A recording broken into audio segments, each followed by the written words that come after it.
In the vast expanse of the galaxy, there exists an unwritten rule among civilized species: never send a distress signal unless you're prepared for whatever answers it.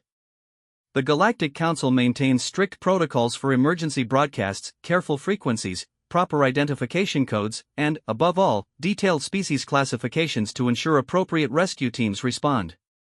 But, when the research vessel Harmony's Edge found itself trapped in a collapsing star system with their engines dead and hull breaching, Captain Zalera of the peaceful Valanthe had no choice. As her crew of scientists and diplomats faced certain death, she broke every protocol in the book. She sent out a raw, unfiltered distress call on every frequency imaginable, screaming into the void for anything that might hear them. What she didn't know was that her desperate plea would reach the one corner of the galaxy that every civilized species had agreed to avoid. A region marked in their star charts with warnings in 17 different languages, all saying the same thing: Deathworld territory, do not enter. The humans had been listening. The bridge of the research vessel Harmony's Edge trembled as another shockwave from the dying star rippled through space.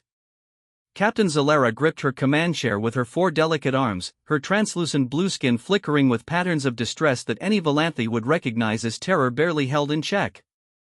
Around her, the bridge crew worked frantically at their stations, their usually graceful movements made clumsy by panic. "Hull breach on Deck 7, reported Lieutenant Vex, his voice tight with strain. Emergency seals are holding, but barely. We've lost another 3 compartments to vacuum." "Engineering, report," Zalera called out, though she already knew what the answer would be. "Captain, the quantum drive is completely offline," came the crackling response from Chief Engineer Nailoff. "The stellar radiation fried our primary systems when we dropped out of hyperspace. Even if we had days instead of hours, I couldn't get us moving again. We need a complete engine replacement." Zalera's skin pattern shifted to resigned acceptance mixed with determination. They had come to this system to study the rare phenomenon of a star-going supernova while still maintaining stable planetary orbits.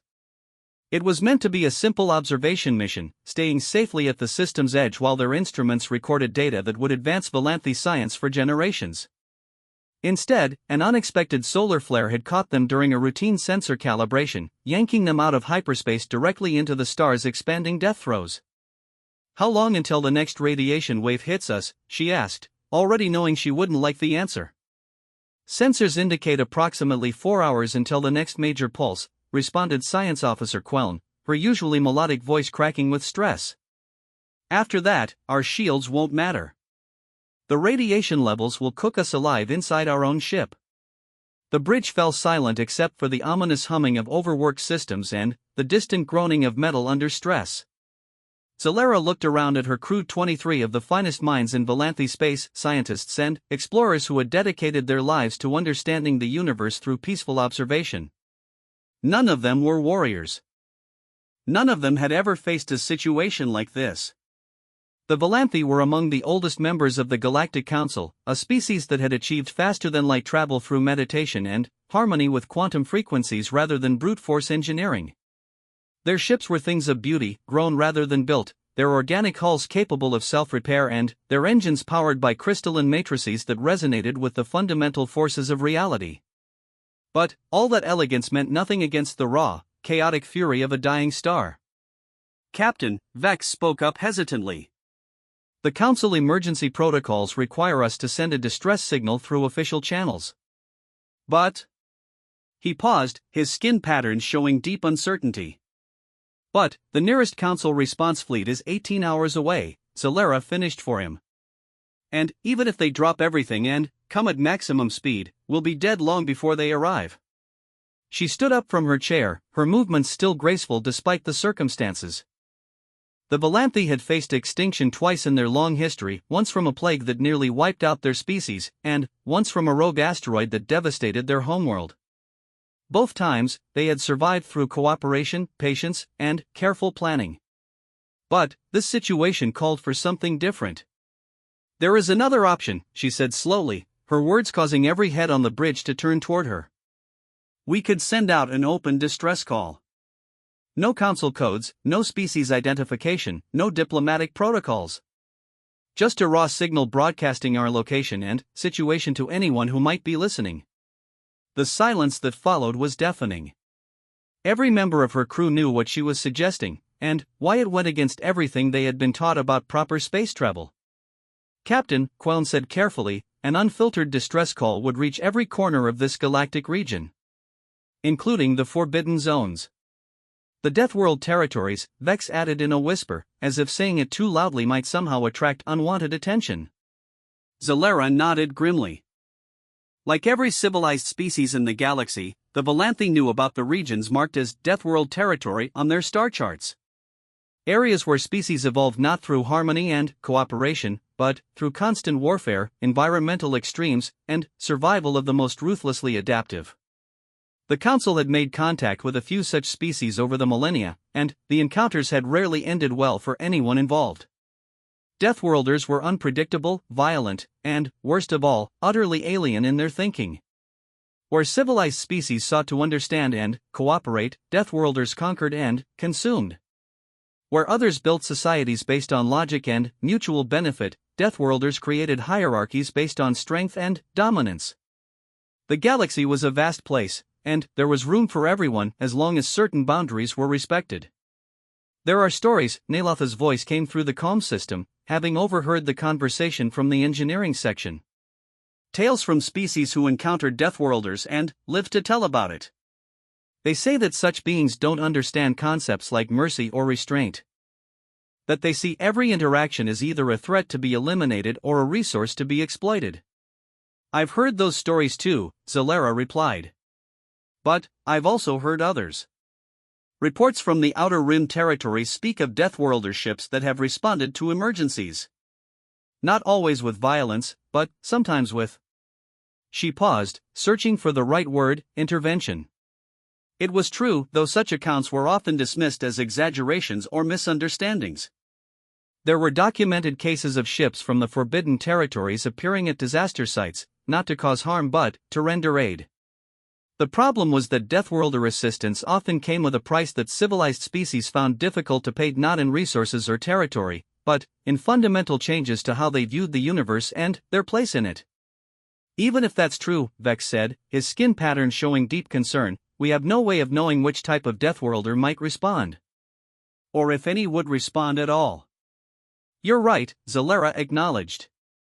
"It's a gamble with odds we can't calculate and consequences we can't predict. But the alternative is certain death for everyone aboard this ship."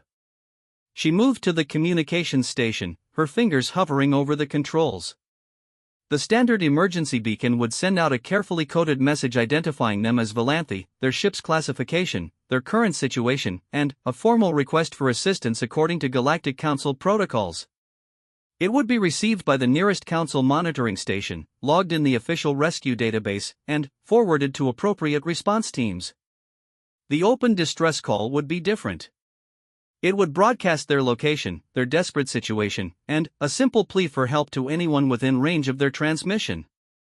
No codes, no protocols, no safety measures. Just one species calling out to the universe and hoping that somewhere out there, someone would care enough to help. "The Council response fleet could still reach us," Queln said hopefully. "If the radiation pulse is slightly weaker than projected, or if our shields hold longer than calculated." "Science officer," Zalera said gently, "what is your honest assessment of our chances of surviving long enough for Council rescue?" Queln's skin pattern shifted through several configurations before settling on one that conveyed reluctant certainty. "Less than 7%, Captain. And that's assuming optimal conditions." Zalera nodded. As a research vessel captain, she had always prided herself on making decisions based on careful analysis of available data. The data was clear: following proper protocols meant almost certain death for her crew. Breaking those protocols meant stepping into the unknown with consequences that could extend far beyond their current situation. But, as she looked around at the faces of her crew's scientists who had families waiting at home, young explorers who had barely begun to experience the wonders of the galaxy, engineers and technicians whose knowledge represented decades of accumulated learning, she realized that the choice had already been made. "All hands, this is the captain," she announced over the ship-wide communication system. "I am authorizing an emergency protocol deviation. We will be broadcasting an open distress signal to all frequencies. All crew members should prepare for potential contact with unknown entities. Engineering, I want every emergency beacon we have loaded with our situation and location. Communications, prepare for wideband transmission on all frequencies. Captain, Vex said quietly, what if they come not to rescue us, but to? Then, we'll deal with that situation when it arises, Zalera cut him off. Right now, our only enemy is time, and we're losing that battle. Her hands moved across the communications console with practiced efficiency, overriding safety protocols and expanding their transmission range far beyond normal parameters. The message she composed was simple and direct: a ship in distress, crew dying, engines dead, requesting immediate assistance from any vessel capable of rendering aid. Signal ready for transmission, Captain, reported Communications Officer Thyrell, her voice steady despite the patterns of fear flickering across her skin. Zalera paused for a moment, her finger hovering over the transmission key. Once she pressed it, there would be no taking it back. The signal would race out into space at light speed, reaching the nearest systems within minutes and spreading outward in an ever-expanding sphere of electromagnetic radiation. Somewhere in that sphere was their salvation or their doom, and they would have no way of knowing which until it was too late. Captain, Nalotha's voice crackled through the calm hull. Stress is increasing. Whatever we're going to do, we need to do it now. Zalera pressed the key. The bridge lights flickered as the ship's emergency power reserves were channeled into the transmission array. Their message burst out into space on dozens of frequencies simultaneously, carrying with it the hope and desperation of 23 beings who had never known true violence but now faced death in its most absolute form. For several minutes, they waited in silence, each lost in their own thoughts about what they had just done. Then, the responses began to arrive. The first was from a council monitoring station 6 hours away, acknowledging their distress call and promising to forward it to the appropriate rescue authorities. Standard procedure, useless under their current circumstances. The second came from a civilian transport 15 hours out, offering sympathy but lacking the equipment or expertise to provide meaningful assistance. The third response made everyone on the bridge freeze in terror. It was a voice transmission, crackling with static from long-range communication, but clearly audible.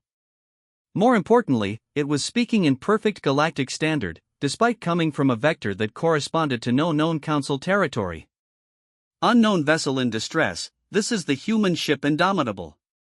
We have received your emergency transmission and are calculating an intercept course. Maintain your current position and prepare for immediate assistance. We will be with you in approximately 90 minutes. The transmission ended, leaving the bridge in absolute silence. Thyrell was the first to speak, her voice barely above a whisper. Captain, that transmission came from inside the Deathworld territory. Zalera stared at the communications console as if it might provide answers to questions she didn't know how to ask. Humans. She had heard the name before. Of course, every council species knew about the newest addition to the list of Deathworld civilizations. But, unlike most such species, humans had made contact with the council not through force or accident, but through carefully calculated diplomacy. The official reports described them as a young species, having achieved faster-than-light travel only recently in galactic terms. They were bipedal mammals from a world that council scientists had classified as extremely hostile to complex life, a planet where massive predators competed for dominance, where weather systems could level entire continents, and where the very geology seemed designed to challenge survival. What made humans particularly noteworthy was their rapid technological advancement and their apparent desire to establish peaceful relations with other species.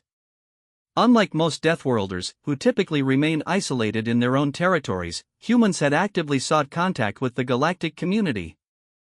But their requests for council membership had been politely declined, their systems marked as friendly but separate, their territory clearly designated as a zone to be avoided by civilian traffic.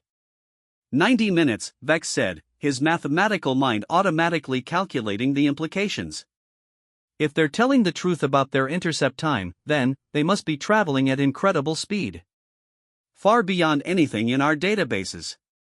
Or they're much closer than we thought, Queln added nervously. Which would mean there's a human ship already in this system. The implications of that possibility sent shivers through everyone present. If humans had been in the system when the star began its death throes, What did that say about their ability to survive in conditions that were killing a Valanthi research vessel? Captain, Tyrell said, monitoring the communications array, we're receiving additional responses to our distress call. I'm detecting at least 6 more ships acknowledging our signal, but the humans are the only ones who will reach us before the next radiation pulse. Zalera nodded slowly. The choice had been made for them by circumstances beyond their control. In 90 minutes, they would discover whether their desperate gamble had saved them or merely delivered them to a different kind of death. All departments, prepare for contact with an unknown vessel, she announced. Science teams, I want every scanner focused on detecting their approach. Engineering, do whatever you can to stabilize our hull integrity. Medical, prepare for potential casualties. She paused, then added, and everyone should know that we are about to become the first Valanthi crew to have direct contact with humans. Whatever happens in the next few hours, we will be making history. What she didn't say, because she didn't want to frighten her crew any more than they already were, was that they might also be ending it. The human ship appeared on their sensors like a ghost materializing from the void. One moment the space around them was empty except for the dying star's increasingly violent radiation, and, the next moment there was a massive contact moving toward them at speeds that made Zalera's mind struggle to process the readings. Captain, Queln called out, her voice filled with disbelief, I'm reading a vessel approximately 2 kilometers in length, mass indicators suggesting heavy construction, and they're moving at. She paused, checked her instruments again, then continued in a whisper. They're moving at 97% of light speed. In normal space. The bridge fell silent as the implications sank in. Even the most advanced Council vessels rarely exceeded 70% of light speed in normal space, and such speeds were only achieved in emergencies with significant risk to ship and crew. For any vessel to maintain such velocity while approaching a rescue target suggested either incredible technology or complete disregard for safety protocols. How are they not torn apart by relativistic effects? Vex asked, staring at his tactical display in confusion. At those speeds, even a grain of space dust should impact with the force of an antimatter bomb. Before anyone could answer, their communications array crackled to life again. The voice that came through was different from the first transmission, younger, with an accent that suggested multiple languages had influenced its development, but still speaking flawless galactic standard. *Harmony's Edge*. This is Commander Sarah Chen aboard the human vessel Indomitable. We are beginning our deceleration burn and will match your position in 17 minutes. We have analyzed your situation and are prepared to provide immediate assistance. Please prepare to receive our engineering teams. Zalera activated the reply circuit, her training overcoming her amazement. Commander Chen, this is Captain Zalera of the Valanthi research vessel Harmony's Edge. We are grateful for your response, but I must warn you that our position is extremely dangerous. The stellar radiation levels are increasing exponentially, and we estimate total shield failure within the next 3 hours. There was a brief pause before the human commander replied, and, when she did, there was something in her voice that Zalera had never heard from any Deathworlder in the historical recordings, what sounded like genuine amusement. Captain Zalera, we appreciate the warning, but stellar radiation is not currently our primary concern. Our ships are designed to operate in significantly more hostile environments than this one. Please focus your efforts on providing us with detailed schematics of your vessel so our teams can work efficiently once aboard. Engineering Officer Nalotha's voice came through the internal communication system, having overheard the exchange. Captain, did she just say that a dying star's radiation output is not their primary concern? Before Zalera could respond, her science officer called out in alarm. Captain, the human ship is beginning deceleration, and the energy readings I'm detecting are. Queln paused, her skin patterns shifting rapidly through configurations of amazement, fear, and confusion. I've never seen anything like this. They're using some kind of controlled matter-antimatter reaction, but the energy output is being channeled through systems I don't recognize. It's like they're using stellar-grade fusion reactors as maneuvering thrusters. Through the bridge's main viewscreen, they could now see the human ship with their own eyes. It was unlike anything in the Valanthi databases, where their own vessels were graceful organic curves designed to work in harmony with natural forces. the human ship was a brutal statement of engineering dominance over hostile reality. Angular armor plates covered its hull, massive weapon emplacements were visible even at this distance, and glowing exhaust ports suggested engine systems capable of incredible power output. But what struck Celera most was that the ship looked used. Battle-scarred and repaired, with sections that had clearly been rebuilt multiple times, it carried itself through space like a veteran warrior who had seen countless conflicts and emerged victorious from all of them. This was not a peaceful exploration vessel like her own, but a machine built for survival in the most extreme conditions imaginable. "Captain," Tyrell reported, "they're requesting permission to come alongside and attach boarding tubes. They want to send teams directly to our engineering and medical sections." The request sent a chill through the entire bridge crew. Allowing unknown aliens direct access to their ship went against every safety protocol in the Galactic Council handbook. But, as another shudder ran through the Harmony's edge, reminding them of their desperate situation, Celera realized they had no choice. "Permission granted," she replied. "But, I want full security monitoring of all human personnel while they're aboard our vessel." "Acknowledged, Captain. Our teams will be equipped with universal translators and environmental suits compatible with your ship's atmosphere. We estimate boarding in 12 minutes." The next few minutes passed in a blur of preparation.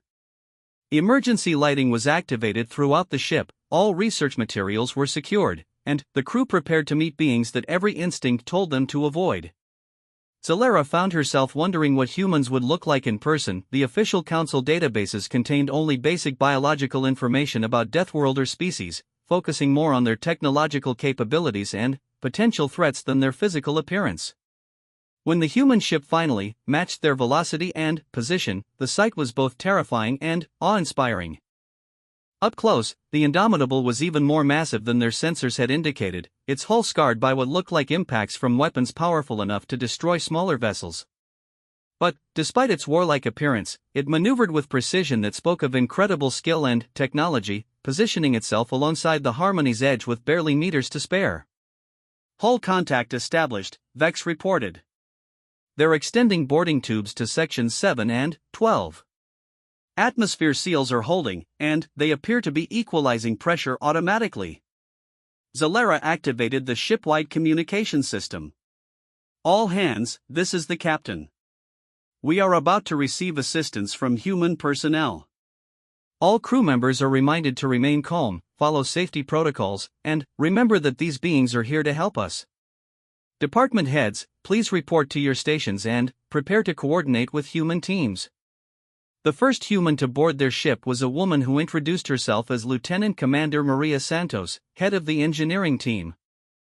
Celera met her at the main airlock, surrounded by her senior staff, all of them trying not to show their nervous anticipation. When the airlock cycled open and the first human stepped through, Celera felt a shock of recognition mixed with confusion.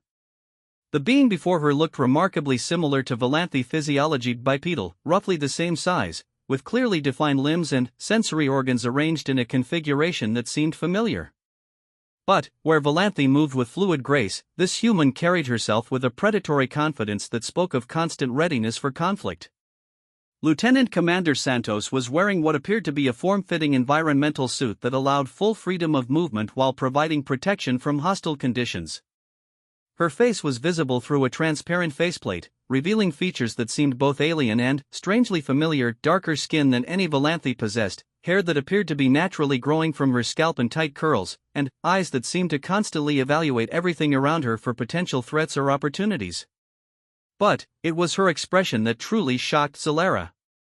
Despite being in an alien environment, surrounded by beings she had never encountered before, facing an emergency situation that would challenge even experienced rescue teams, the human looked calm.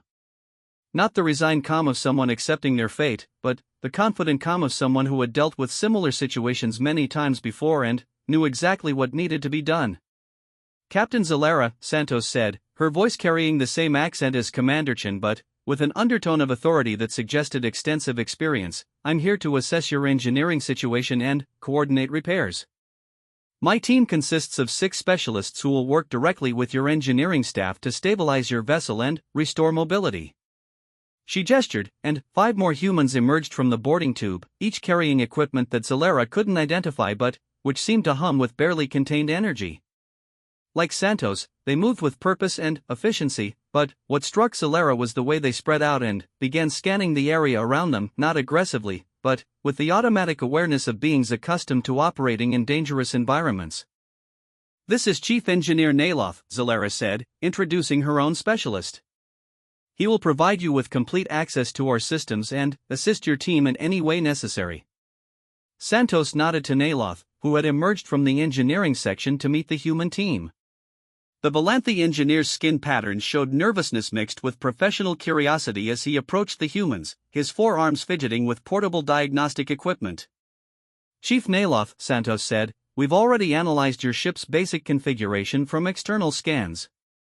Your quantum drive system appears to be based on crystalline resonance technology, which we're familiar with from our interactions with the Ethereal Confederacy. The primary damage seems to be in your harmonic matrix regulators and your primary power coupling systems." Naloth's skin pattern shifted to surprise. "You're familiar with quantum crystalline technology? But that's a development that only 3 council species have mastered, and it took us centuries to understand the principles involved." One of the other humans, a tall man with skin even darker than Santos and intricate patterns that appeared to be artificial markings covering his arms, stepped forward. "Chief, we've encountered 17 different variations of quantum drive technology in the past decade. Crystalline resonance is actually one of the more stable configurations, though your specific implementation is more elegant than most we've seen." He extended a hand toward Naloth in what Zalera recognized as a greeting gesture common among several species. "I'm Chief Petty Officer Jackson Williams, Quantum Systems Specialist. If you can show me to your primary engineering bay, I can have a preliminary damage assessment completed in about 20 minutes." As the humans began to spread throughout the ship, working with Valanthe crew members who seemed simultaneously terrified and fascinated by their new allies, Zalera found herself in conversation with Lieutenant Commander Santos. The human officer had remained on the bridge, apparently to coordinate between the various teams and provide status updates to her own command. "Commander Santos," Zalera said carefully, "I hope you'll forgive my curiosity, but your presence in this system raises several questions. Were you already in the area when you received our distress call?" Santos smiled, an expression that Zalera had read about but never seen in person. It was meant to convey friendliness and reassurance, but something about the way humans smiled suggested predatory origins, too many teeth, too much confidence, as if they were always prepared to bite if necessary. "Captain, we were conducting a survey mission in the next system over when your signal reached us. We've been mapping stellar phenomena in this region for the past several months, particularly focusing on systems that other species consider too dangerous for exploration." "Too dangerous?" Queln asked, having overheard the conversation while monitoring her instruments.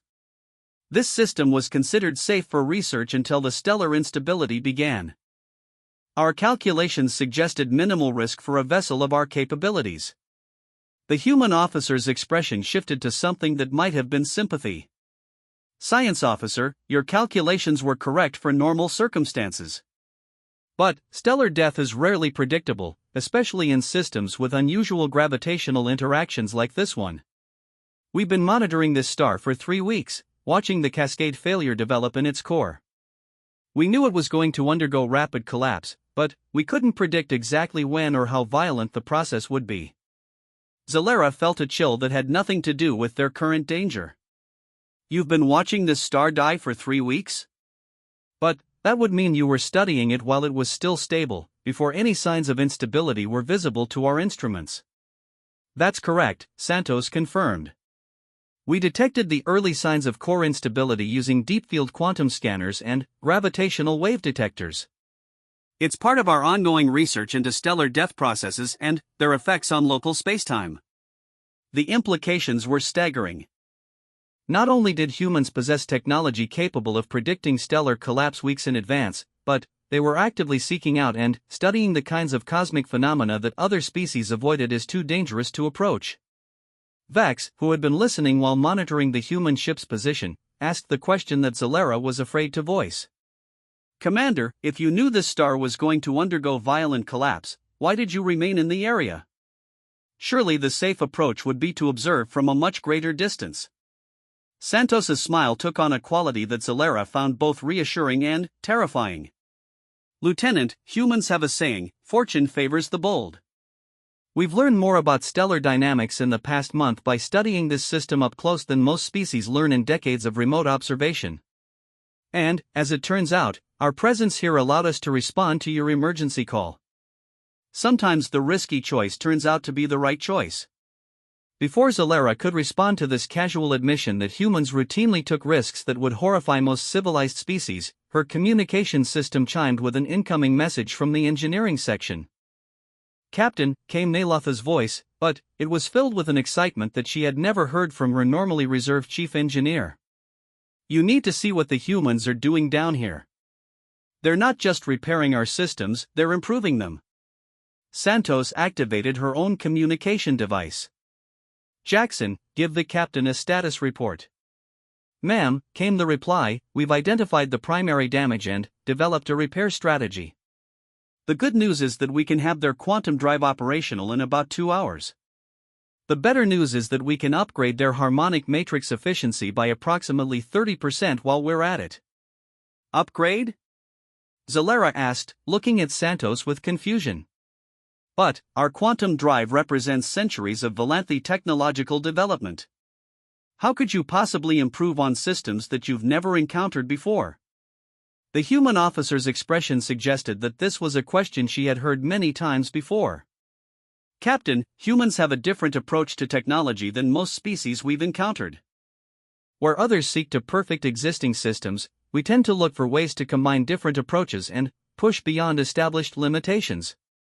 We've studied the technology of dozens of different species, and we've learned to see connections that might not be obvious to those who developed the original systems." She gestured toward her communication device. "Our quantum systems specialists spent 4 years working with ethereal engineers, 2 years with crystalline confederation technicians, and another 3 years developing hybrid systems that combine the best aspects of both approaches. When he looks at your drive systems, he sees not just Valanthy technology, but ways to integrate it with everything else he's learned." The concept was both fascinating and disturbing. Most council species developed their technology through careful, methodical research that built incrementally on established principles. The idea of deliberately combining different technological approaches, especially those from alien species, was considered dangerous and potentially destabilizing. But the compatibility issues alone. Nalotha's voice came through the communication system, trailing off as if he couldn't even finish the thought. Jackson's laughter echoed from the speaker, a sound that somehow conveyed both amusement and confidence. "Chief, compatibility issues are what make the work interesting. Anyone can operate systems that are designed to work together. The real challenge is making disparate technologies cooperate in ways their original designers never imagined." Zalera exchanged glances with her senior staff, all of whom seemed to be struggling with the same realization: the humans weren't just rescuing them, they were casually demonstrating technological capabilities that exceeded anything in the council databases. More disturbing was the implication that this was normal for them, that pushing beyond established limitations and combining alien technologies was simply how humans approached engineering problems. "Commander Santos," she said carefully, "how many different species technologies have humans studied and integrated?" The human officer considered the question for a moment, as if trying to decide how much information to share. "Captain, in the 12 years since we achieved faster-than-light capability, we've made contact with 47 different species. Of those, 31 were willing to engage in technological exchange programs. We've incorporated elements from most of their technologies into our own systems." 47 species in 12 years? Queln gasped, her skin patterns showing complete disbelief. The Valanthy have made contact with 11 species in over 3,000 years of space travel. Santos nodded matter-of-factly. Most council species seem to focus their exploration efforts on systems that are known to be safe and hospitable. Humans tend to investigate the places that others avoid: dead systems, hostile environments, regions marked as dangerous or uninhabitable. It turns out that a lot of interesting species end up in those kinds of places, either because they evolved there or because they were driven there by circumstances. The communication system chimed again, this time with a message from Commander Chen on the human ship. Santos, we're detecting another radiation pulse building in the star's core.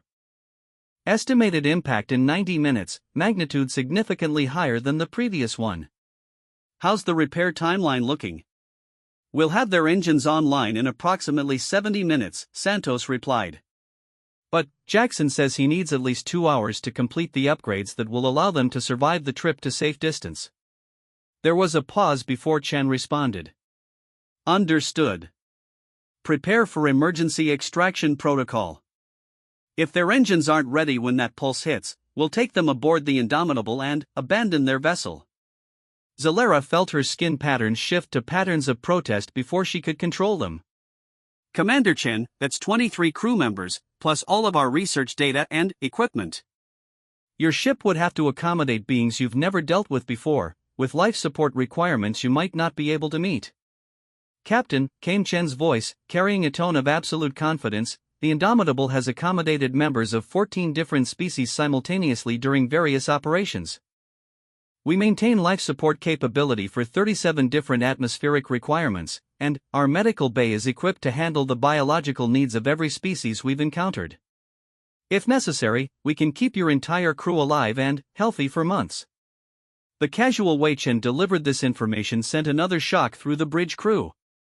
Most Council vessels were designed to accommodate only 1 or 2 species, with modifications required for any additional occupants. The idea of a ship equipped to handle the needs of dozens of different alien species suggested a level of technological sophistication and operational experience that exceeded anything in their databases. However, Chen continued, abandoning your vessel should be unnecessary. Our teams are very good at what they do, and they're highly motivated to succeed.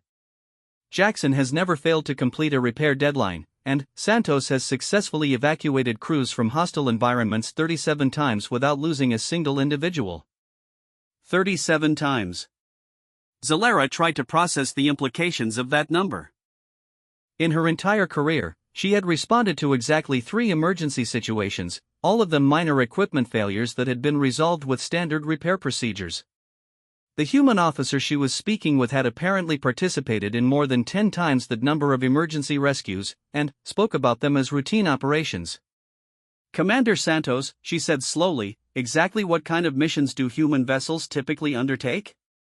The human officer's smile took on a quality that Zalera was beginning to recognize as characteristic of her species, confidence mixed with what might have been anticipation of coming challenges.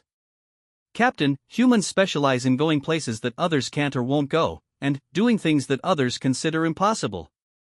We explore dead systems, investigate spatial anomalies, make contact with hostile or isolated species, and respond to emergencies that are beyond the capabilities of conventional rescue services. It's what we're good at. She gestured toward the bridge windows, where the dying star was visible as an angry red disk surrounded by violent stellar ejections. Most species see this situation as a tragedy to be avoided. We see it as an opportunity to learn something new while helping someone who needs assistance. That's the difference between us and most of the galaxy. As if to emphasize her point, the communication system crackled with another message from the engineering section. Captain, came Jackson's voice, we've completed the primary repairs and we're beginning the upgrade installation. Your quantum drive will be operational in 50 minutes, and the new harmonic matrix will actually make your ship faster and more efficient than it was before the damage occurred. Zalera looked around at her crew, seeing her own amazement reflected in their expressions. In less than an hour, humans had assessed, repaired, and improved systems that represented the pinnacle of Valanthy engineering. More importantly, they had done so while treating the operation as routine, almost mundane. She was beginning to understand why the Galactic Council kept Deathworlder territories marked as forbidden zones. Not because Deathworlders were necessarily hostile, but because contact with them forced other species to confront the limitations of their own capabilities and the narrowness of their own perspectives. The humans weren't just rescuing them. They were demonstrating that everything the Valanthy thought they knew about what was possible might be completely wrong.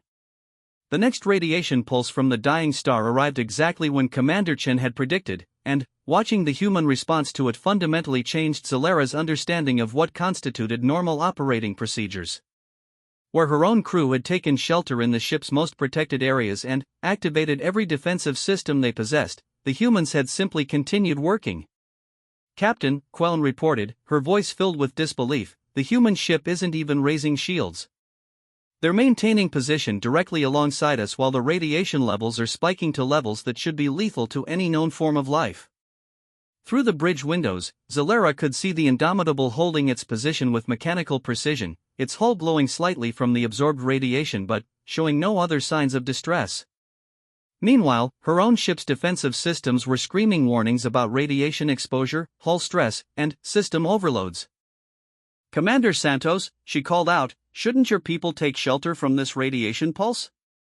The human officer, who had remained on the bridge throughout the crisis, looked up from a portable device she had been using to monitor her team's progress.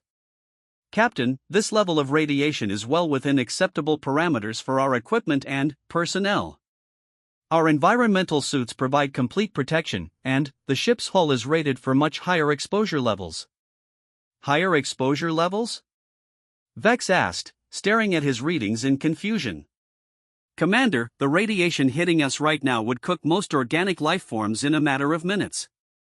What kind of environments do your people normally operate in?" Santos's expression suggested that this was another question she had encountered before from other species. "Lieutenant, humans evolved on a world where natural radiation levels are significantly higher than most inhabited planets. Our home system's star produces frequent solar flares that would sterilize most garden worlds, and our planet sits within a radiation belt that requires all surface installations to be heavily shielded. By galactic standards, Earth is considered a hostile environment unsuitable for colonization by most species." She gestured toward the dying star outside their windows. "This system's current radiation output is actually less intense than what we experience during a typical solar storm at home. Our ships and equipment are designed to operate in conditions that most species would consider completely uninhabitable." The implications struck Zalera like a physical blow. Not only had humans evolved in an environment that would kill most civilized species, but they had built their entire technological civilization around the assumption that such conditions were normal. No wonder they seemed so casual about situations that terrified everyone else. "Engineering to bridge," came Jackson's voice over the communication system. "Captain, we're ahead of schedule on the repairs. Your quantum drive will be fully operational in 25 minutes, and I have to say, your crystalline resonance arrays are some of the most elegant engineering I've ever worked with. Once we integrate our harmonic stabilizers, your drive efficiency should improve by at least 40%. 40%? Nalotha's voice joined the conversation, his tone reflecting the kind of excitement that Valanthe engineers rarely displayed. "But that would give us a higher maximum velocity than any ship in the Council fleet." "That's the idea, Chief," Jackson replied cheerfully. "Speed is life in hostile environments. The faster you can move, the more options you have when things go wrong. And, in our experience, things always go wrong eventually." Another human team member's voice came through the speaker, this one belonging to a woman with what sounded like a completely different accent from the others. "Jackson, the quantum field harmonics are stabilizing beautifully. The Valanthe really knew what they were doing when they designed these systems. I'm seeing resonance patterns that are more stable than anything in our databases." "That's Dr. Elena Petrov," Santos explained to the bridge crew. "Our quantum field specialist.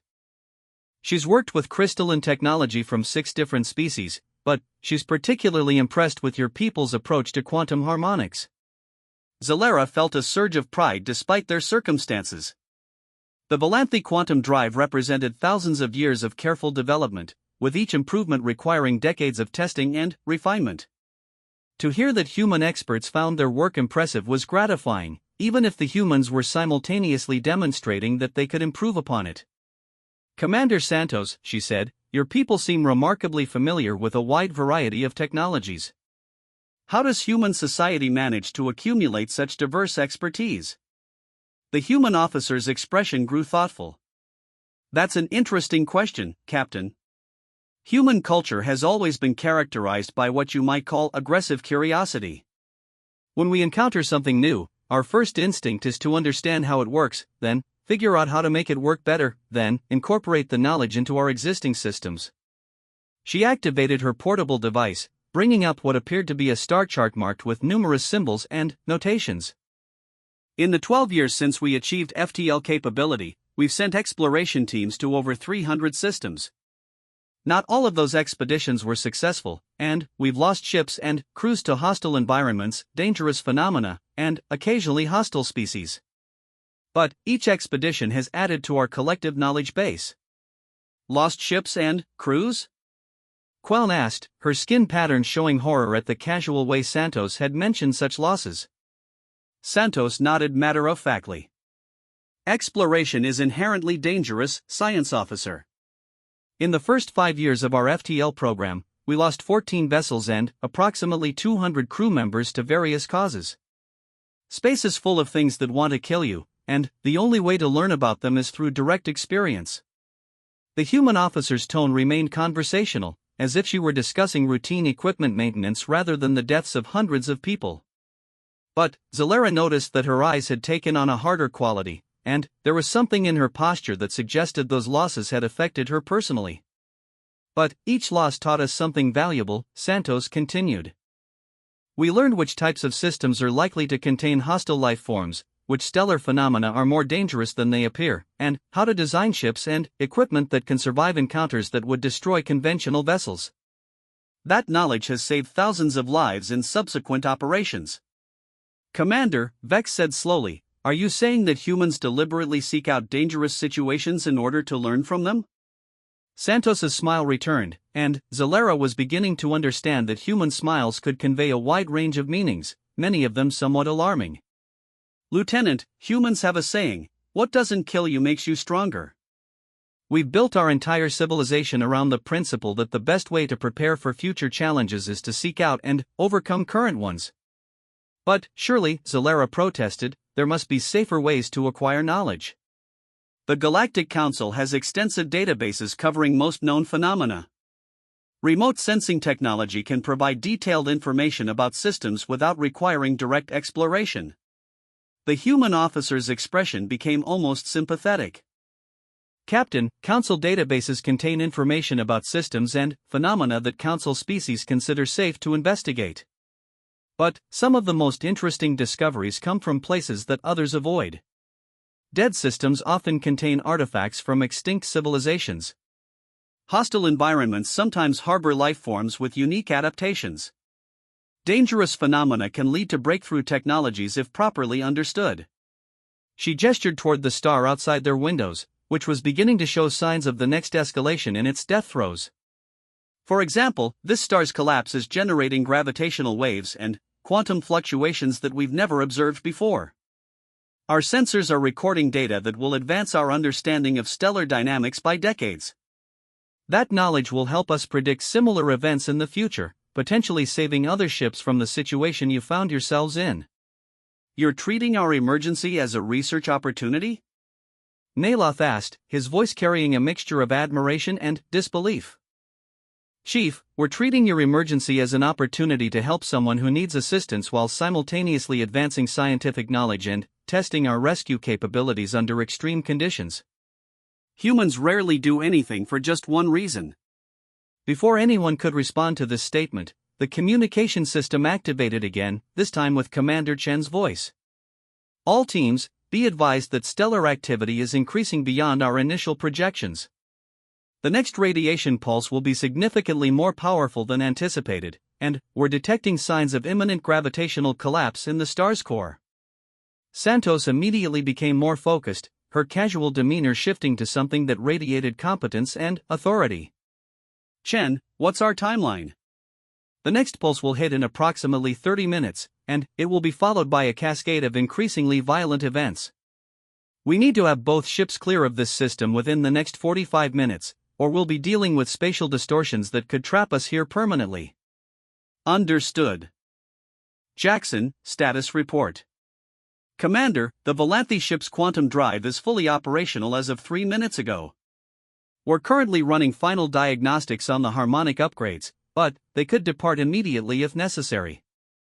Zalera felt a surge of relief, but it was mixed with confusion. Commander Santos, if our ship is repaired and ready to depart, why haven't your people returned to their own vessel? The human officer's expression took on a quality that Zalera was beginning to recognize as characteristic of her species when they were about to do something that others would consider impossible. "Captain, we're not leaving until we're absolutely certain that your ship can handle the stresses of high-speed travel through the gravitational distortions that are about to develop around this star." "But surely our own engineers can handle routine departure procedures," Vex protested. Santos activated her portable device, displaying readings that showed the space around them in real time. "Lieutenant, look at these gravitational field measurements. The dying star is creating spatial distortions that are unlike anything in your databases. Normal departure procedures won't work under these conditions. You'll need to follow a very specific flight path while maintaining precise harmonic resonance with your quantum drive, and any deviation could result in your ship being torn apart by competing gravitational fields." The display showed a three-dimensional map of the space around them, with the dying star at the center surrounded by swirling patterns of distorted spacetime. A narrow corridor extended outward from their current position, marked in green as a safe passage route, but it was surrounded by areas marked in red that indicated lethal gravitational shears. "Our navigation computers aren't designed to handle this type of spatial distortion," Queln admitted, studying the display with growing concern. "We would need guidance systems that can calculate course corrections in real time based on constantly changing gravitational fields." "Which is exactly what we're prepared to provide," Santos replied. "Commander Chen will be piloting the Indomitable ahead of you, using our gravitational sensors to map the safest route through the distortions. My team will remain aboard your vessel to monitor your quantum drive and make real-time adjustments to ensure optimal performance." Zalera stared at the human officer, trying to process what she was hearing. "Commander, you're saying that your people will risk their own lives to ensure that we escape safely, even though our ship is already functional and you could depart immediately?" Santos looked genuinely puzzled by the question. "Captain, we responded to your distress call. That means we're responsible for your safety until you're completely out of danger. It would be unconscionable to leave you to navigate these hazards alone when we have the capability to ensure your safe passage." The concept was so alien to Zalera's understanding of typical Deathworlder behavior that she found herself struggling to respond. Everything she had been taught about such species suggested that they were motivated primarily by self-interest, that they would help others only when there was clear benefit to themselves. But these humans were talking about risking their own safety to protect people they had never met before, for no apparent reason other than the fact that they had responded to a distress call. "But why?" she finally asked. "Why would you take such risks for strangers?" Santos's expression softened, and, for the first time since boarding their ship, she looked almost vulnerable. "Captain, space is a hostile environment that doesn't care about species boundaries or political affiliations. When someone sends out a distress call, they're admitting that they're facing something they can't handle alone. In the human military, we have a saying, 'Leave no one behind.' It means that when you accept responsibility for someone's safety, you don't abandon that responsibility just because it becomes inconvenient or dangerous." She gestured toward the bridge crew around them. "Your people are scientists and explorers. You came out here to advance knowledge and understanding. That's something we respect and value, regardless of what species you belong to. The universe is a better place when beings like you are free to pursue discovery and learning." "But surely your own safety must take priority," Vex argued. "If both ships were lost, the rescue would be pointless." Santos's smile returned, but this time it carried an edge that reminded Zalera that she was dealing with a member of a Deathworlder species. "Lieutenant, we don't plan on losing either ship. Humans have successfully extracted vessels from collapsing star systems 11 times in the past decade. We've developed techniques and technologies specifically for these types of operations. What seems impossible to you is, for us, a challenging but routine procedure." The communication system crackled with Jackson's voice. "All stations, final diagnostics are complete. The Valanthe quantum drive is not only fully operational, but it's now performing at 137% of its original specifications. Captain, your ship is faster and more maneuverable than it's ever been." "Outstanding work," Santos replied. "All team members, prepare for emergency departure. Chen, we're ready to begin extraction procedures." "Acknowledged." Harmony's Edge, prepare to follow our lead. We'll be departing in 5 minutes, and the flight path will require precise navigation. Do not deviate from our course under any circumstances. Zalera activated her ship-wide communication system. All hands, this is the captain. We are about to begin emergency departure from this system under human escort. All personnel should secure their stations and prepare for unusual gravitational effects during our flight to safety. As her crew prepared for departure, Zalera found herself watching the human team members who had remained aboard her ship. They moved with practiced efficiency, checking their equipment and coordinating with each other through communication devices that seemed to allow instantaneous contact with their ship. But what struck her most was their attitude. They showed no sign of fear or anxiety about the dangerous operation they were about to undertake. If anything, they seemed energized by the challenge. Commander Santos, she said as the final preparations were completed, I want you to know that the Valanthe people will not forget what you and your crew have done for us today. The human officer's expression became serious, and, when she spoke, her voice carried a weight that suggested she was drawing on personal experience rather than military training. Captain, 12 years ago, when humans were still figuring out how to operate in galactic space, we found ourselves in a similar situation. Our ship was trapped in a decaying orbit around a neutron star, our engines were dead, and our distress calls weren't reaching anyone because we didn't know the proper protocols. She paused, looking out at the dying star that had nearly claimed all their lives. A ship from the Ethereal Confederacy picked up our emergency transmission and risked their own safety to pull us out of that gravity well. They didn't know anything about humans, had no obligation to help us, and could have easily ignored our calls. But they came anyway, because it was the right thing to do. Santos turned back to face Zalera directly. That rescue taught us something important about how civilized beings should treat each other, regardless of species or political boundaries. Today, we're just paying forward what was done for us. The communication system chimed with Chen's voice. All vessels, departure begins now. Harmony's Edge, maintain formation and follow our exact heading. Next stop is safe space, and we're going to get there together.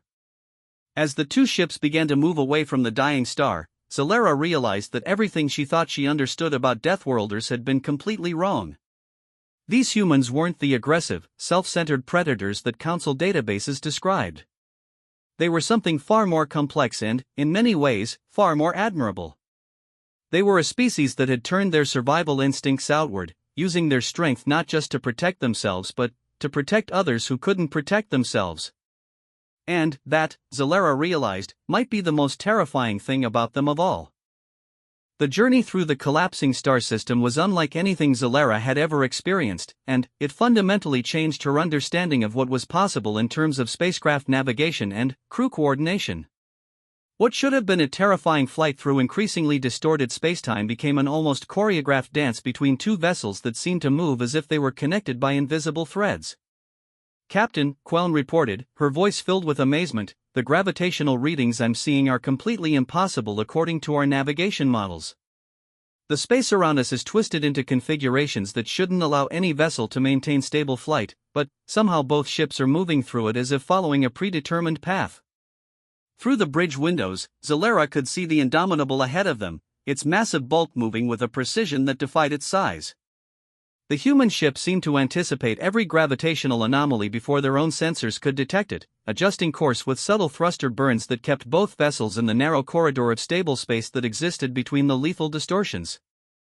Commander Santos, she called out to the human officer, who was monitoring a portable device that seemed to be receiving real-time navigation data from her ship. How is your pilot managing to navigate through these conditions? Santos looked up from her device, and Zalera noticed that despite the incredible complexity of their current situation, the humans still appeared calm and confident. Captain, Commander Chen is one of our best pilots, with extensive experience in hostile environment navigation.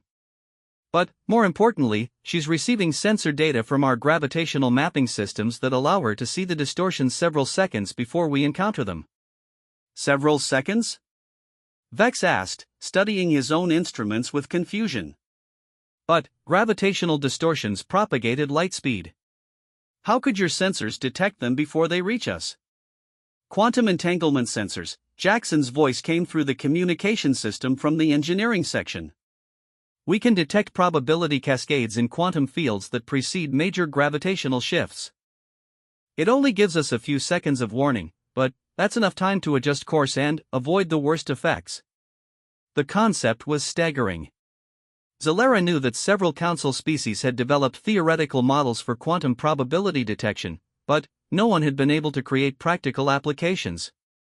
The technical challenges involved in building sensors that could detect quantum field fluctuations in real time while filtering out background noise were considered insurmountable with current technology. Commander Santos, she said carefully, quantum entanglement sensors would require computational power beyond anything in our databases. How do your people manage the processing requirements? Santos's expression suggested that this was yet another aspect of human technology that other species found difficult to understand. Captain, human-computer technology is based on principles that most species consider unconventional. Rather than building larger and more powerful individual processors, we create networks of smaller processing units that can work together to solve complex problems. Our ship's navigation computer consists of over 10,000 individual processing cores, all working in parallel to analyze sensor data and calculate course corrections. 10,000 processing cores? Nalotha's voice came through the communication system, carrying a note of disbelief. But the power requirements alone would exceed the output of most ships' primary reactors. Which is why our reactors are significantly more powerful than what most species use, Santos replied. Humans approach engineering problems by assuming that there will always be a way to generate sufficient power, processing capability, or structural strength to accomplish whatever we're trying to do. We then build our technology around those assumptions. Another gravitational wave passed through their position, and Zalera watched in fascination as both ships adjusted their course with movements so subtle that her instruments barely registered them. The coordination between the two vessels was perfect, as if they were parts of a single organism responding to external stimuli. Commander, she asked, how much practice does it take to develop this level of coordination between ships? Santos consulted her device again, then looked up with an expression that might have been pride mixed with professional satisfaction. Captain, Commander Chen and I have worked together for 7 years, during which time we've conducted joint operations in 43 different hostile environments. This level of coordination comes from extensive training, shared experience, and absolute trust in each other's capabilities. The human officer paused, then added, but it also comes from human military doctrine, which emphasizes that individual units must be able to function as parts of larger operational structures. Every human ship captain is trained to coordinate with other vessels, and every crew member is trained to work with personnel from other ships when necessary. Military doctrine? Queln asked, her skin patterns showing curiosity mixed with concern. Commander Santos, are all human vessels military ships? Santos's smile took on a quality that Zalera was learning indicated that she was about to reveal something that would challenge their assumptions about human society. Science officer, the distinction between military and civilian operations is less clear-cut in human culture than it might be for other species. Our exploration vessels are built to military standards and crewed by personnel with military training because space exploration is inherently dangerous and requires the kind of discipline, coordination, and preparedness that military organizations provide. She gestured toward the chaotic space around them, where gravitational distortions continue to create hazards that would destroy any conventional vessel. When you're operating in environments like this, the difference between a successful mission and total disaster often comes down to split-second decisions, precise execution, and the ability to function effectively under extreme stress. Those are military skills, regardless of whether your mission is exploration, research, or combat. But surely, Zalera protested, there must be some human vessels that are purely civilian, designed for peaceful purposes like trade or scientific research. Santos's expression became thoughtful. Captain, there are human vessels designed for specific non-military purposes, but they all incorporate what you would probably consider military-grade systems. Our trade ships are armed and armored because space pirates exist. Our research vessels like the one you're currently aboard carry military-trained crews because scientific exploration often leads to dangerous situations. Our civilian transports are built to warship standards because mechanical failures in space are usually fatal unless you have multiple backup systems and crews trained to handle emergencies. The implications were disturbing in ways that Zalera was still trying to process. Human civilization seemed to operate on the assumption that every activity carried significant risk, that every situation could potentially become life-threatening, and that the appropriate response was to prepare for the worst possible circumstances rather than hoping for the best. Engineering to bridge, Kane Jackson's voice. Captain, we're approaching the edge of the star's gravitational influence, and, I have to say, your upgraded quantum drive is performing beautifully. The harmonic stabilizers we installed are keeping your field resonance perfect despite the gravitational turbulence. Outstanding work, Chief, Santos replied. Chen, what's our status? We're about to clear the primary distortion field, came Commander Chen's response. Once we're in stable space, we can begin the transition to hyperspace. Estimated time to complete safety, 8 minutes. As if in response to her words, the violent shaking that had characterized their flight began to diminish, and the angry red glow of the dying star outside their windows started to fade as they put distance between themselves and the source of the gravitational chaos. Zalera felt a surge of relief, but it was mixed with a growing awareness that their rescue had revealed far more about human capabilities than she was comfortable knowing. "Commander Santos," she said, "I need to ask you something that may seem strange. Why did your people really respond to our distress call?" The human officer's expression became serious, and, when she spoke, her voice carried a weight that suggested she was giving the question careful consideration. "Captain, what kind of answer are you looking for? The official reason, the practical reason, or the personal reason?" "All three," Zalera replied without hesitation. Santos nodded slowly. "The official reason is that humans have committed to providing assistance to any vessel in distress, regardless of species or political affiliation.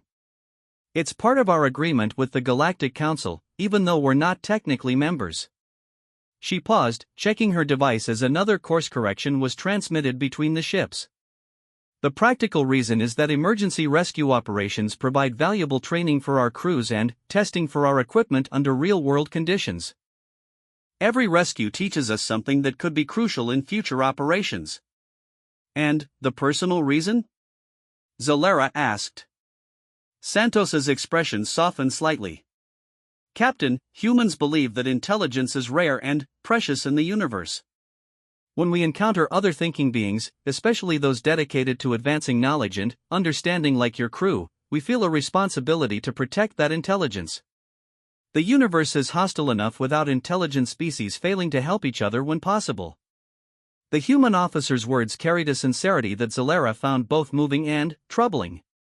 It suggested that humans didn't see other species as potential threats or resources to be exploited, but as something valuable that deserved protection.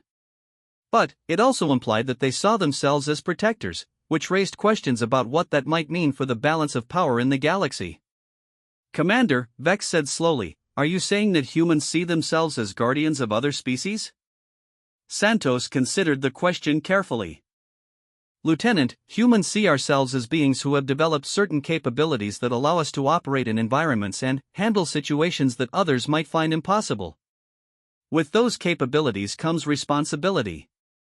If we can help someone who can't help themselves, and the cost to us is acceptable, then we believe we should help." "But who determines what constitutes an acceptable cost?" Queln asked. The human officer's smile returned, but this time it carried an edge that reminded everyone present that they were dealing with a member of a Deathworlder species. "Science officer, humans have a different relationship with risk than most species. We're willing to accept costs that others might consider unacceptable, because we've learned that the alternatives are usually worse." Before anyone could respond to this statement, the communication system activated with Chen's voice. "All stations, we have successfully cleared the gravitational disturbion field. Preparing for hyperspace transition in 30 seconds. Harmony's edge, your quantum drive readings look perfect. You should be able to maintain formation throughout the jump." Zalera activated her ship-wide communication system. "All hands, prepare for hyperspace transition. We are about to complete our escape from the system under human escort. As the countdown proceeded, she found herself looking at Commander Santos with a mixture of gratitude and unease. The humans had saved her ship and crew, demonstrating capabilities that exceeded anything in the Council databases while asking for nothing in return. But they had also revealed the existence of a species that operated according to principles that challenged everything she thought she understood about galactic civilization. Transition in 5, 4, 3, 2, 1, mark. The familiar sensation of hyperspace transition washed over the bridge, and, suddenly, they were surrounded by the swirling patterns of faster-than-light travel. Through the interdimensional viewing portals, Zalera could see the Indomitable maintaining perfect formation alongside them, its massive bulk moving through hyperspace with the same precision it had demonstrated in normal space. "Commander Santos," she said as the immediate crisis finally came to an end, "where are we going?" The human officer consulted her device one final time before responding. "Captain, we're escorting you to Nexus Station, the closest Council facility with medical and repair services appropriate for Valanthi vessels. The journey will take approximately 18 hours, which will give us time to complete a thorough analysis of your upgraded systems and ensure that everything is functioning properly." 18 hours? Nalotha's voice came through the communication system. "But Nexus Station is at least 3 days away from our original position." "Chief," Jackson replied, "your upgraded quantum drive is operating at significantly higher efficiency than your original systems. Combined with our navigation assistance, we can maintain speeds that would be impossible for your ship under normal circumstances." Zalera realized that the implications of their rescue were still unfolding. Not only had the humans saved them, but they had improved their ship's capabilities and were now escorting them to safety at speeds that shouldn't be possible. More importantly, they were giving the Valanthi crew extended time to observe and interact with beings that no Council species had ever studied in detail. "Commander Santos," she said, "I assume your people will want to debrief this operation and analyze the data you've collected during the rescue." The human officer nodded. "That's correct, Captain. But we'll also be filing a complete report with the Galactic Council regarding our assistance to your vessel. Standard protocol requires documentation of all interspecies rescue operations." "Standard protocol?" Zalera asked, surprised. "But I thought humans weren't members of the Council." Santos's expression suggested that this was a common misunderstanding. "Captain, humans maintain formal diplomatic relations with the Council and participate in several cooperative programs. We're not full members because Council membership would require us to conform to certain restrictions that would limit our operational capabilities. But we do follow Council protocols for interspecies contact and cooperation." The concept was puzzling. Most species either sought Council membership as quickly as possible, seeing it as the ultimate validation of their civilization, or remained completely isolated from galactic politics. The idea of maintaining formal relations without seeking full membership suggested a level of political sophistication that Zalera hadn't expected from a Deathworlder species. "What kind of restrictions?" Queln asked. Santos's smile took on the quality that Zalera was beginning to recognize as characteristic of humans when they were discussing their differences from other species. "Science officer, Council membership would require us to limit our exploration activities to systems that are considered safe, to avoid contact with species that are classified as hostile or unpredictable, and to conform to technological development guidelines that emphasize stability over innovation." She gestured toward the swirling patterns of hyperspace outside their windows. "If we were Council members, we wouldn't have been in this region of space to receive your distress call, we wouldn't have had the technology necessary to extract you from that collapsing system, and we certainly wouldn't have been authorized to upgrade your ship's systems without extensive bureaucratic approval." The human officer's words struck Zalera with the force of revelation.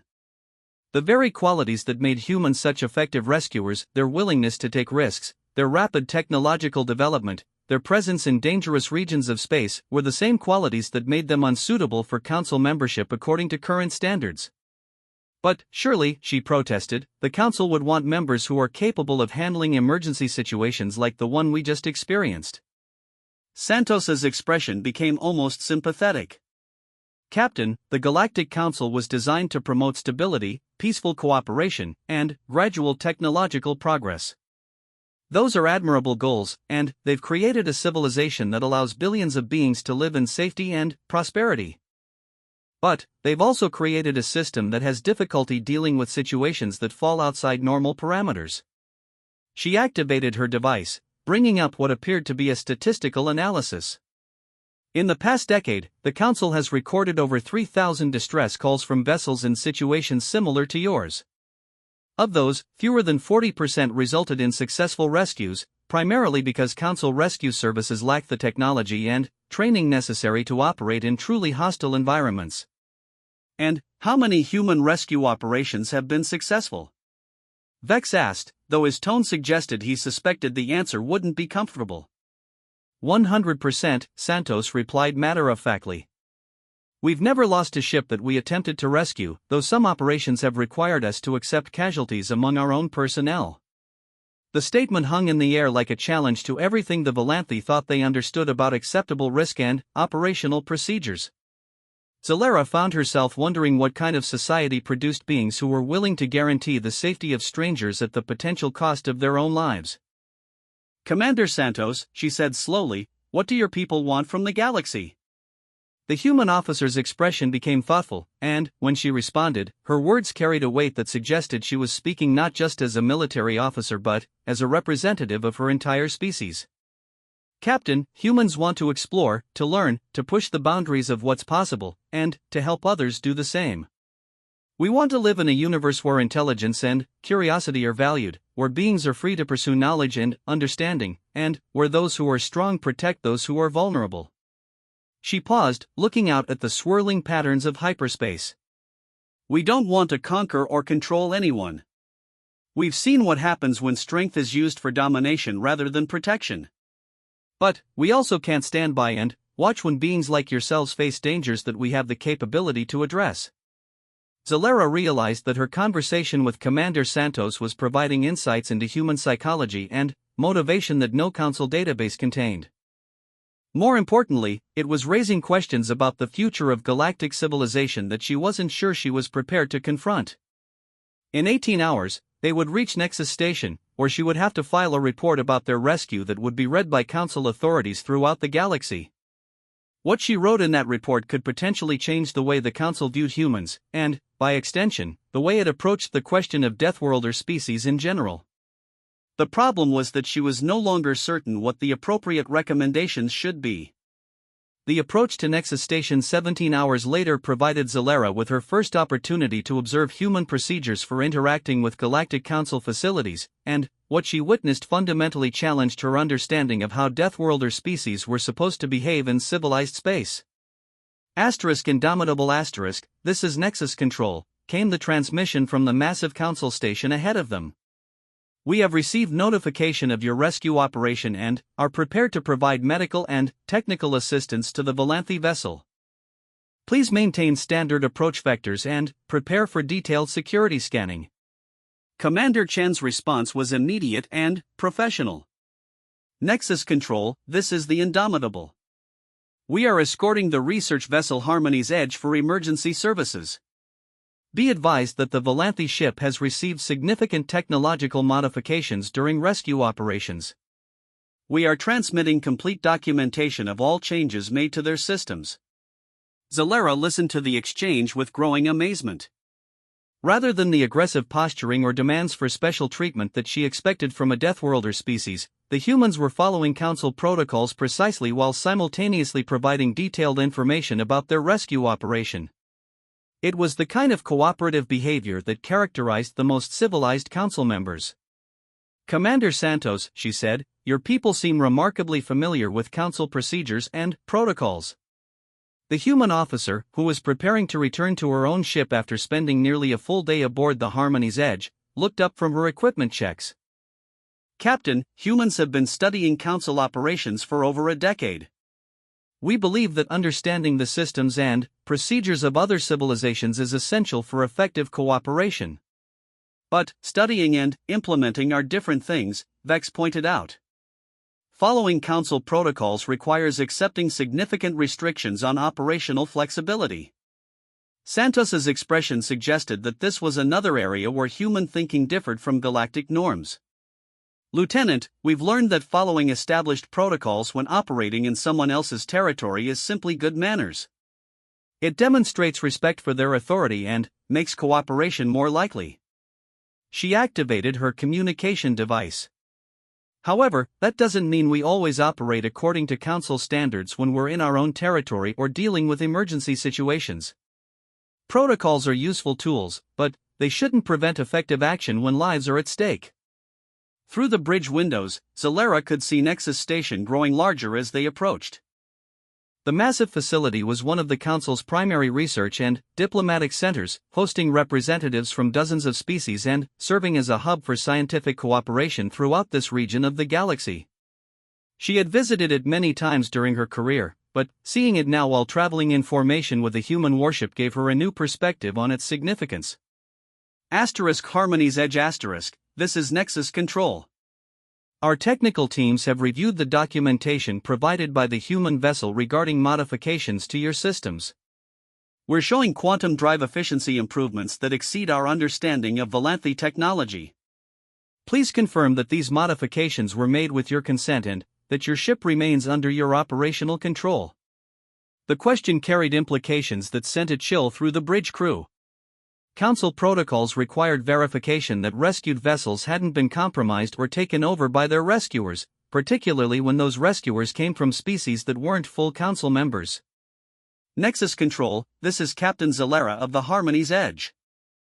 I confirm that all modifications to our systems were made with our full consent and at our specific request. Our ship remains completely under Valanthi control, and the human teams provided assistance without attempting to assert any authority over our vessel or operations. There was a pause before the next transmission. Acknowledged, Harmony's Edge. Please proceed to Docking Bay 7 for detailed technical inspection and crew debriefing. Indomitable, you are cleared to dock at Bay 12 for refueling and crew rest. Santos activated her communication device. Chen, proceed with standard docking procedures. I'll be returning to the ship within the hour. Acknowledged. Santos, the Council technical teams are already requesting detailed briefings on our rescue procedures and the modifications we made to the Valanthi systems. Standard cooperation protocols apply, Santos replied.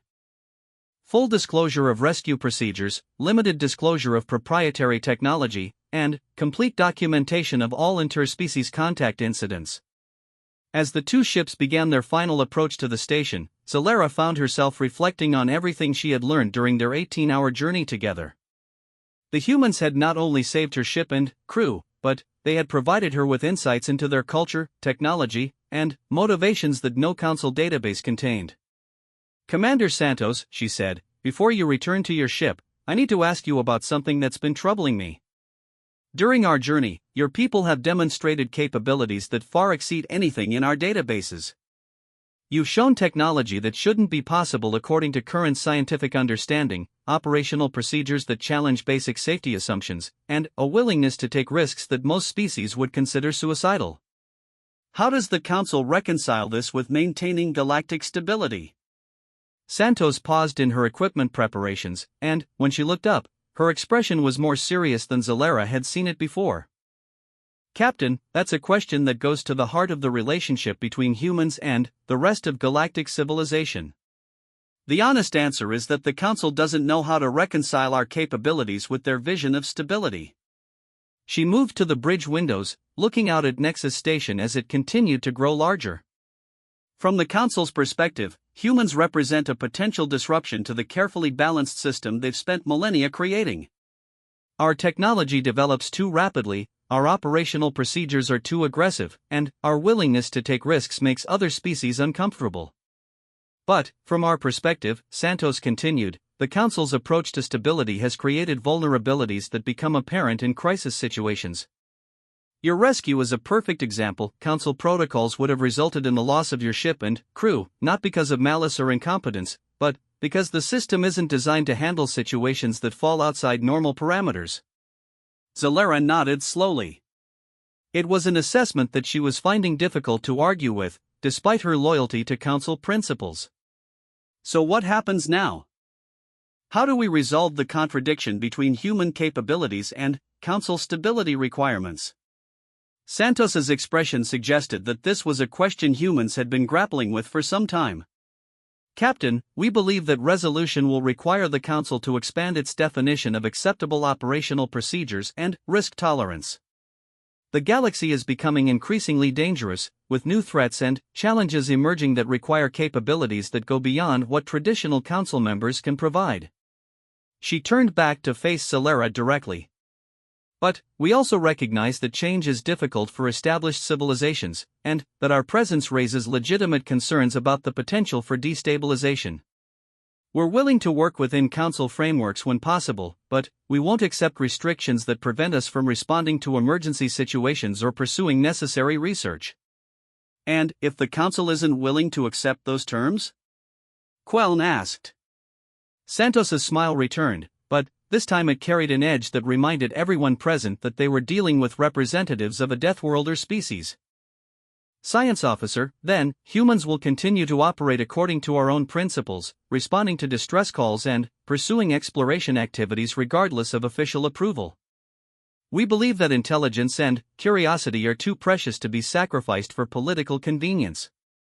The communication system activated with a transmission from Nexus Control. All vessels, docking procedures will begin in 5 minutes.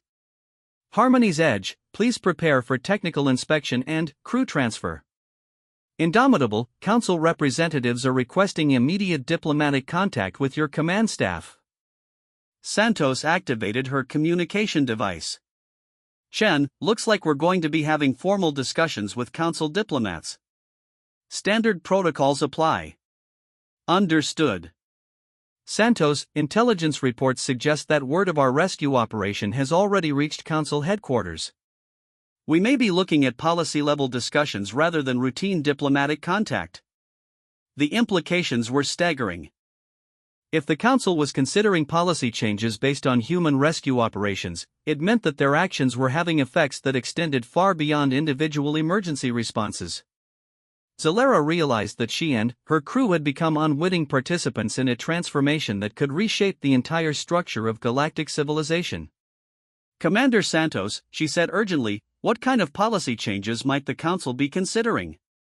The human officer's expression became thoughtful. Captain, there are several possibilities.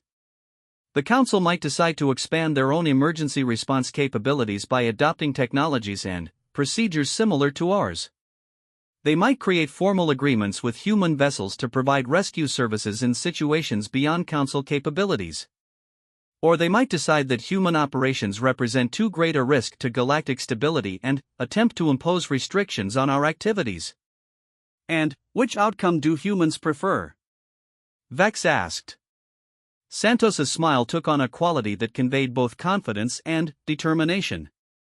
Lieutenant, we prefer cooperation and mutual benefit. We'd like to work with the Council to develop improved emergency response capabilities and expanded exploration programs. But we won't accept restrictions that prevent us from helping people who need assistance or pursuing research that advances scientific understanding. As the docking procedures began and the two ships were guided into their respective bays, Celera found herself facing a decision that she hadn't anticipated when she first activated their emergency beacon. The report she would file about their rescue wouldn't just be a routine incident documentation, it would be a statement about the future relationship between humans and the Galactic Council. Commander Santos, she said as the human officer prepared to depart, when I file my report about this incident, what would you want me to include? Santos paused at the airlock, her hand resting on the controls that would return her to her own ship. When she spoke, her words carried the weight of someone who understood the broader implications of their conversation. Captain, I'd want you to include the truth. That humans responded to your distress call not because we were required to, but because it was the right thing to do. That we used our capabilities to save your ship and crew without asking for anything in return. That we improved your technology not to demonstrate superiority, but to ensure your safety during a dangerous situation. And that throughout the entire operation, we treated you and your crew as colleagues and equals, not as subjects to be dominated or resources to be exploited. She activated the airlock controls, then turned back for one final comment. Most importantly, Captain, I'd want you to include your assessment of whether the galaxy is safer with humans operating according to our current principles, or whether it would be safer if we were restricted to operating according to traditional Council limitations. As the airlock cycled closed and Commander Santos returned to her own ship, Zalera realized that the human officer had challenged her to confront a fundamental question about the nature of galactic civilization. Was stability more important than effectiveness? Was conformity more valuable than capability? And, most importantly, was the current system actually protecting the species it was designed to serve, or was it simply protecting itself from the need to change? 6 hours later, as she sat in a council debriefing room surrounded by representatives from a dozen different species, all of them asking detailed questions about human technology, procedures, and motivations, Zalera began to understand the true scope of what had happened during their rescue. The humans hadn't just saved one Valanthe research vessel. They had demonstrated that there were alternatives to the way things had always been done, and that those alternatives might be better suited to the realities of an increasingly dangerous universe. Captain Zalera, said Counselor Venth, a senior representative from the Ethereal Confederacy, your report suggests that human technology and operational procedures are significantly more advanced than our current databases indicate. Do you believe that this technological superiority represents a potential threat to Council security? Zalera looked around the room at the assembled representatives, seeing in their expressions the same mixture of fascination and fear that she had felt when she first encountered the humans. They were asking her to help them decide whether humanity represented an opportunity for cooperation or a threat that needed to be contained. Counselor, she replied carefully, I believe that human technological and operational capabilities represent an opportunity for the Council to expand its ability to protect and assist member species in situations that currently exceed our response capabilities. Based on my observations, humans appear to be motivated by principles that align with Council values, even though their methods differ significantly from established procedures. But, surely, interjected Counselor Keth from the Crystalline Confederation, the risks associated with Deathworlder involvement in Council operations must be weighed against any potential benefits. Their operational procedures appear to accept casualty rates that would be unacceptable to most civilized species. Zalera felt a flash of irritation at the implication that the humans who had saved her ship were somehow uncivilized. Counselor, during our 18-hour journey with human personnel aboard our vessel, I observed behavior that was consistently professional, respectful, and focused on ensuring the safety and well-being of my crew. At no point did they demonstrate the aggressive or dominating characteristics typically associated with Deathworlder species. She paused, then continued with growing confidence. Moreover, their willingness to accept higher levels of personal risk allowed them to save 23 lives that would have been lost under standard Council emergency procedures. I submit that refusing to work with beings who are willing to risk their own safety to protect others would itself be uncivilized. The room fell silent as the representatives considered her words. Zalera realized that her statement had crossed a line from reporting facts to advocating for policy changes, but she found that she didn't regret it. Everything she had experienced during the rescue had convinced her that the galaxy was changing, and that the Council would need to change with it or risk becoming irrelevant. Captain, said Counselor Venth slowly, are you recommending that the Council establish formal cooperative agreements with human forces for emergency response operations? Zalera looked around the room one more time, thinking about Commander Santos and her crew, about the casual competence with which they had handled an impossible situation, and about the principles that had motivated them to risk their own lives for complete strangers. Counselors, she said, I'm recommending that the Council recognize that the universe is a dangerous place, and that our current approach to safety and stability may not be adequate to protect the beings we're sworn to serve. The humans have demonstrated capabilities and principles that could significantly enhance our ability to fulfill our fundamental mission of promoting the welfare of intelligent life throughout the galaxy. She stood up, facing the assembled representatives with the same determination that had led her to send an unfiltered distress call when her ship was dying. I'm recommending that we learn from them, work with them, and acknowledge that sometimes the safest choice is to be strong enough to protect those who can't protect themselves. 3 months later, the Galactic Council announced the creation of the Emergency Response Cooperative, a joint program that would integrate human rescue capabilities with Council logistical and medical support systems. The announcement marked the beginning of a new era in galactic civilization, one in which the strength that came from surviving hostile environments would be used to protect and preserve the curiosity that drove intelligent beings to explore the unknown. And, somewhere in the dangerous regions of space that most species avoided, human ships continued to listen for distress calls, ready to respond when the impossible happened and someone needed help that only Deathworlders could provide. The universe was vast and hostile, but it was also full of beings who cared enough about each other to risk everything when help was needed. That, Zalera had learned, was the most important truth of all.